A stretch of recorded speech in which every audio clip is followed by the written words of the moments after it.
not taking any of his crap, takes the already eaten chicken, slaps him with it, takes a Coke, shakes it, opens it, and sprays it all over Danny. Hi! So, we're here again, and now we're doing a story tag. Yes, story tag. But it's not gonna be like regular tags. It's more like story popcorn, like storytelling popcorn style. Yeah, but we're just us two. Yeah, just us two.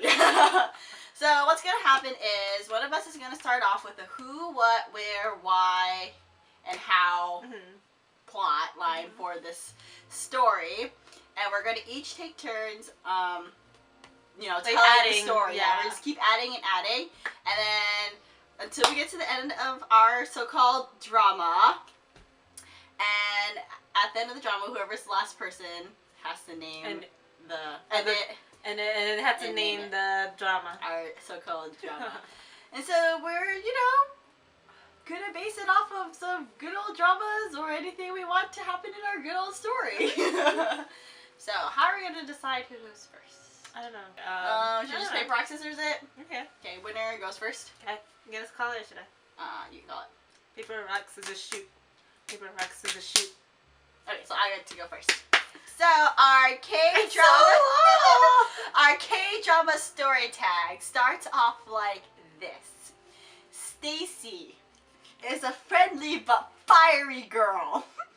She's poor but comes from a good family. Her father runs a chicken store, while her mother is feisty but loving and a stay-at-home mom. Her good-for-nothing brother stays at home all day studying for the college entrance exam, to which he has failed over 36 times. So they live in the big city where Stacy dreams big of becoming a head chef of a restaurant. She also dreams of falling in love and talks about it often with her best friend. I need a name for her best friend. Clarissa. Clarissa, really? That's all I could think of. All the names out there. Clarissa. Clarissa. Okay, now it is T's turn to tell her part of the story. Okay.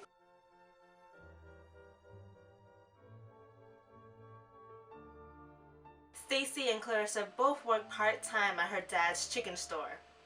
Stacy is in the back frying the chickens, while Clarissa is a waitress. One day, a sexy guy that's from a rich family that owns a huge chain of chicken stores came in. His name is Danny, and he's a huge food enthusiast. Danny, who is dressed in a suit with a fur collar and is wearing sunglasses indoors, calls over Clarissa. "Excuse me! I would like to order a whole chicken from your fine establishment." Okay. Would you like it fried or baked?" Danny starts to fume a bit because he has a temper and is your usual spoiled brat of a son. "I don't care! Who do you think I am?" "I don't care! Who do you think I am? Just give me both so I can spit it back in your face in disgust." Both the fried and the baked chicken was given to him, and after taking a bite of both chicken, he was surprised by the taste. He instantly called Clarissa. "Who made this chicken? Send out the cook right now." Out walked Stacy. Stacy walks out confused, and Danny is ready to go on a rampage. "What kind of chicken are you making? It's not as good as the chicken my company makes. Give me a better kind of chicken." Stacy, not taking any of his crap, takes the already eaten chicken, slaps him with it, takes a Coke, shakes it, opens it, and sprays it all over Danny. She drops the can on the floor, mic drop style. After dropping the can of Coke, Stacy turned around and ran like hell out the store. With Clarissa looking completely dumbfounded and Danny soaked in Coke, she ran to the back of the store and locked herself inside the fridge. Danny, enraged and out for blood, ran after Stacy. Danny caught up to Stacy in no time. As she was about to wait to cross the street, she saw him getting closer and decided to take the risk of crossing the street. She started, but didn't notice the speeding truck heading towards her. Danny did, and rushed to the street and grabbed her, saving her life. In this instant, Stacy fell in love, as did someone else. As they stared into each other's eyes, people started to surround them, asking if they were alright. As the crowd built, people started to identify Danny, who started to take pictures. Noticing all of this, Danny grabbed Stacy's arm and ran back to the shop as a crowd of girls chased after. They ran towards the shop, but Danny thought it might be safer to hide in an alleyway. They ran into one and were facing each other in the very tight space. Talk about awkward, but cute, as Danny noticed how close they actually were. After he noticed the girls run by, he pulled them out.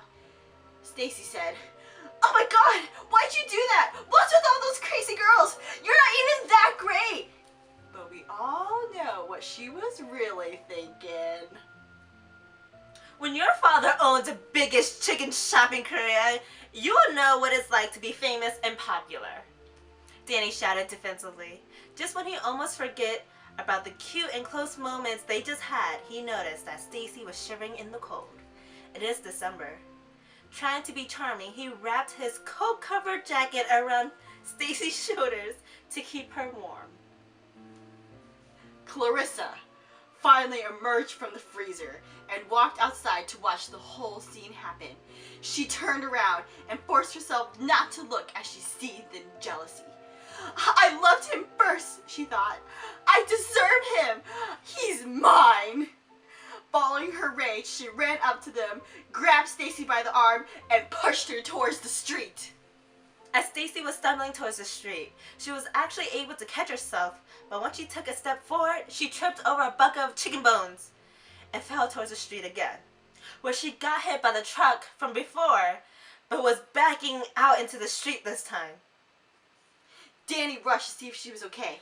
Of course she wasn't okay. She just got hit by a truck. All bloody and nasty, Danny picked her up and piggybacked her all the way to the hospital, which was 5 miles away. When he finally made it, the doctors immediately operated on her and saved her life. Danny waited by her bedside until she woke up. She finally did, and the first words she said to him shocked him. "Why do you smell like chicken? Why are you here?" Confused and in pain, Stephanie believed it was Danny that pushed her into the street to get hit by the truck when she was first about to get hit.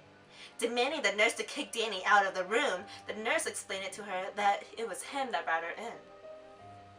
The clock chimed 3 times as Stacy waited near the window, reflecting on life. Danny nervously went back into the room, ready to face Stacy's wrath, but was met with a sad smile. "Why did you save me?" "Because," Danny started, stopped and looked down. You could see him red in the cheeks, but it wasn't from blood. "Because I love you." Danny got down on one knee. "I have known you for the past 3 hours, and it was the best 3 hours of my life. I almost lost you today, and I'm not sure what I would have done if I did. So, will you spend the rest of your life with me?" Shocked, excited, and confused, Stacy replied, "But we only have met today. It's weird, but I feel like I've known and seen you my whole life. The fact that you saved me and carried me on your back for 5 miles, even though you could have called the ambulance or taxi, you carried me. How am I supposed to meet another guy like you? Of course I'll marry you, but first..." "Take me to the bathroom. I need help." Danny took his new fiancée to the bathroom and left her to do her business.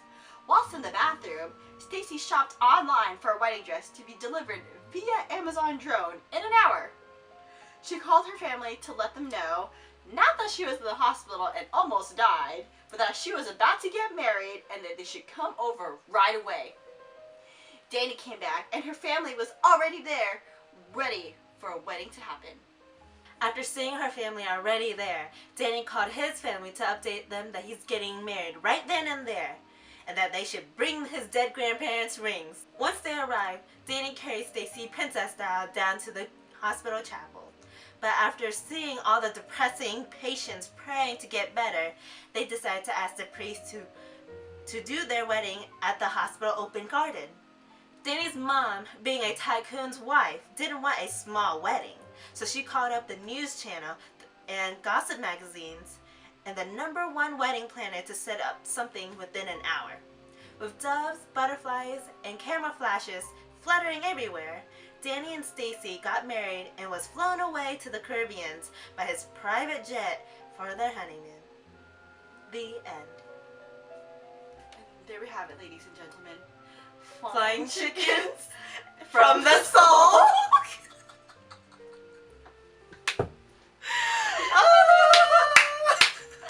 Okay, guys. We had lots of fun with this. Lots of fun. Definitely. I hope you enjoyed it. It's super outrageous, but I think we followed some pretty K-drama cliches going on. Yeah. If you liked it, please give us a thumbs up. Yes. Go ahead and check out our blog, Yes. our Twitter, Yes. our blog, Yes. our Instagram, Yes. and Like and subscribe. Flying chickens from the soul. Mine is L from Infinite because I don't know, he's just really good looking.